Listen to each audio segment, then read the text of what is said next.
Hello everyone, welcome back to another video. तो हम कर रहे थे हाइड्रोजन पेरोक्साइड के बारे में, जिस पे मैंने आपको बताया था कि अब हम नेक्स्ट कंपाउंड के बारे में करेंगे, विच इज़ हैवी वाटर।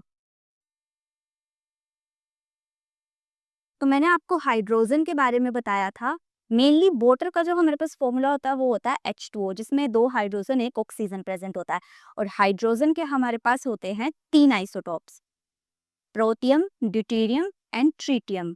अगर ये हाइड्रोजन वाटर में जो हाइड्रोजन प्रेजेंट है वो ड्यूटेरियम रिप्लेस कर दे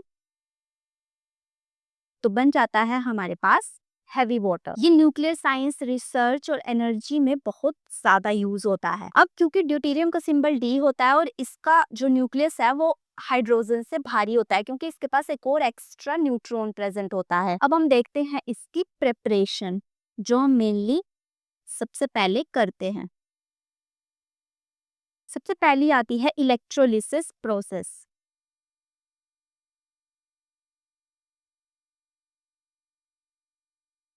इलेक्ट्रोलिसिस में सबसे पहले हम पानी में इलेक्ट्रिक करंट पास करते हैं, जिसको हम ब्रेक कर देते हैं हाइड्रोजन और ऑक्सीजन में। इसमें जो लाइटर प्रोटियम वाले मॉलिक्यूल होते हैं वो अलग हो जाते हैं और पीछे जो हैवी चीज रह जाती है वो हमारा ड्यूटेरियम रह जाता है, which is heavy water. And अगर इसी प्रोसेस को हम बार बार करते रहते हैं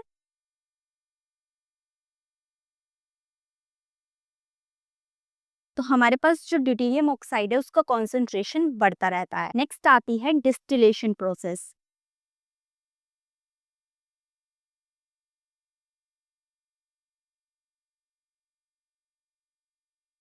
अब क्योंकि नॉर्मल वाटर और हैवी वाटर के बॉइलिंग पॉइंट में डिफरेंस होता है, इसलिए हम डिस्टिलेशन प्रोसेस को यूज करते हैं। जो नॉर्मल वाटर है उसका बॉइलिंग पॉइंट 100 डिग्री सेल्सियस होता है, लेकिन जो हैवी वाटर है उसका बॉइलिंग पॉइंट 101 डिग्री सेल्सियस होता है। इसलिए केयरफुली हम हीटिंग या कूलिंग करके इनको सेपरेट कर सकते हैं। और ये एक फिजिकल सेपरेशन मेथड है जिसमें हम हीटिंग या मेल्टिंग करके हैवी वाटर और नॉर्मल वाटर को सेपरेट कर सकते हैं। And next, isotopic exchange reaction.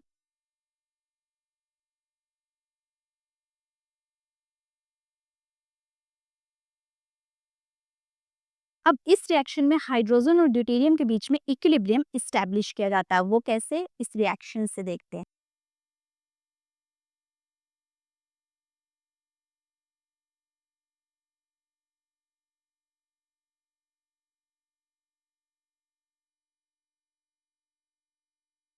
यहाँ पर हाइड्रोजन को ड्यूटेरियम के साथ इक्विलिब्रियम में रखा जाता है, जिससे हाइड्रोजन ड्यूटेरियम और हाइड्रोजन HOD बनता है। फिर बाद में HOD को हम हाइड्रोजन ड्यूटेरियम ऑक्साइड को हम D2 से दोबारा रिएक्ट करवाते हैं और हमें यहाँ पर हैवी वाटर मिल जाता है। और अगर इस प्रोसेस को हम बार बार करते हैं तो हमारे पास कंसंट्रेटेड ड्यूटेरियम ऑक्साइड हमें मिल जाता है, मतलब हैवी वाटर। नेक्स्ट फोर्थ आता है हमारे पास अमोनिया हाइड्रोजन एक्सचेंज मेथड, जिसमें हाइड्रोजन और अमोनिया को एक्सचेंज किया जाता है, जिसमें हम NH3 के हाइड्रोजन के साथ ड्यूटेरियम को एक्सचेंज करते हैं।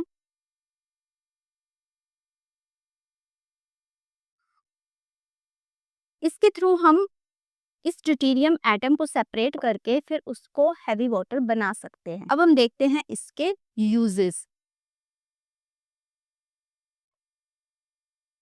मैंने आपको पहले ही बताया, ये न्यूक्लियर एनर्जी, न्यूक्लियर रिएक्टर्स में यूज होता है, साइंटिफिक रिसर्च में यूज होता है। न्यूक्लियर रिएक्टर में ये मॉडरेटर के रूप में यूज किया जाता है। ये न्यूट्रॉन्स की स्पीड को स्लो कर देता है ताकि जो न्यूक्लियर चेन रिएक्शन होती है वो न्यूक्लियर रिएक्टर में स्लो हो सके, मतलब स्लोली चल सके वो रिएक्शन। इसलिए ये न्यूट्रॉन्स की जो स्पीड है उसको स्लो डाउन कर देता है। तो न्यूक्लियर रिएक्टर में ये एज ए मॉडरेटर यूज होता है। न्यूक्लियर पावर प्लांट में फ्यूल एफिशिएंसी बढ़ाता है। साइंटिफिक रिसर्च में यूज होता है, जैसे NMR स्पेक्ट्रोस्कोपी में। अब क्या ये हैवी वाटर जो है वो डेंजरस होता है? ये मिसकंसेप्शन है। हैवी वाटर डेंजरस नहीं होता क्योंकि ये रेडियो एक्टिव नहीं होता। रेडियो एक्टिव मैंने आपको बताया, हाइड्रोजन का सिर्फ ट्रिटियम आइसोटोपी रेडियो एक्टिव होता है, ड्यूटेरियम रेडियो एक्टिव नहीं होता। लेकिन अगर शरीर में बहुत ज्यादा हैवी वाटर चला जाए तो हमारी मेटाबॉलिक रिएक्शन डिस्टर्ब हो सकती है। एंड बहुत ज्यादा ड्यूटेरियम ऑक्साइड जो ये हैवी वाटर है ये रिएक्शन को स्लो डाउन भी कर देता है। मैंने आपको बताया न्यूक्लियर रिएक्टर में एज ए मॉडरेटर भी इसीलिए यूज किया जाता है। अब हमारे जो ओशंस हैं उनमें भी थोड़ा बहुत हैवी वाटर प्रेजेंट होता है, लेकिन इसका नेचुरल कॉन्सेंट्रेशन बहुत ही ज्यादा कम है, इसलिए इसे लेबोरेटरी में ही प्रिपेयर किया जाता है ज्यादातर। तो ये था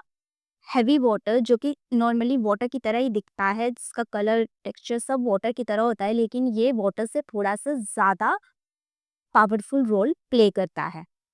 सो आई होप आपको अच्छे से क्लियर हो गया होगा। मिलते हैं नेक्स्ट वीडियो में। Till then keep exploring and learning can with we can.